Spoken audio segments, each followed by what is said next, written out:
CoQ10 deficiency may indicate mitochondrial dysfunction. Mitochondria are the energy producers inside your cells, right? That's the little things that produce energy. When we introduced it, we introduced it as understanding the science of bioenergetics, meaning how biological systems make energy. And CoQ10 in us is fundamental for managing that relationship of passing electrons. We're actually atomic creatures, passing electrons along a chain, which makes energy. Right? It's just a controlled situation. In the presence of CoQ10, that happens efficiently. In the absence of CoQ10, we know that it does not. So what they said here is may indicate a mitochondrial dysfunction, deficiency may indicate mitochondrial dysfunction and toxicity. Researchers commented CoQ10 deficiency may contribute to mitochondrial bioenergetics and oxidative stress, as demonstrated in ATP. Don't worry about that. In general, secondary CoQ10 deficiency may be induced by dietary insufficiencies and exposure to certain xenobiotics, things that are in the population here, in the world we live in. Several studies have shown that CoQ10 is susceptible to environmental toxins, which cause CoQ10 deficiencies that are at both cellular level and the vivo level.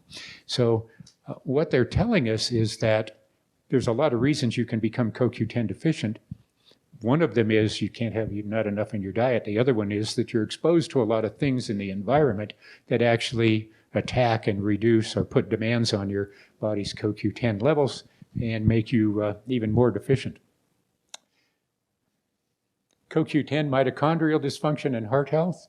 Again, mitochondrial dysfunction it's a disease that often you see it in newborns who are born with mitochondrial dysfunction. They can tell right away, and those now we have the drugs and things to keep them alive, but they'll be dependent on those drugs forever, okay, as long as they're alive. And their life expectancy went from used to be less than 6 months to now they're going to live probably well into their 60s or 70s, as long as they manage it properly. In this review, we will show the latest advances in the knowledge and relationship between CoQ10 and atherosclerosis. That's heart disease. There is a direct relationship, okay?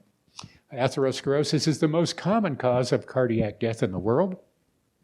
Okay, you know heart disease is a primary, one of the chronic diseases, but atherosclerosis, the actual plugging up of the arteries, is the problem. Numerous studies have demonstrated that more factors than lipid accumulation are involved in arterial damage at the cellular level. You know, we know about plugging up our arteries around our heart, but now they're saying, no, there's a lot more involved in just that plug. There's a lot of things going on in the background at the cellular level that drive this process forward, such as inflammation, autophagy impairment. That's the body's ability to clean itself up when cells die. Autophagy is when the body comes around and takes away the dead cells and recycles them into whatever needs to be done. Mitochondrial dysfunction and or free radical overproduction, that's oxidative stress, right?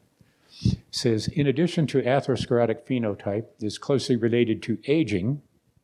So in addition, as atherosclerosis phenotype, that's people who are in that category, is closely related to aging, it is reasonable to believe that coenzyme Q10 supplementation could be beneficial for both conditions.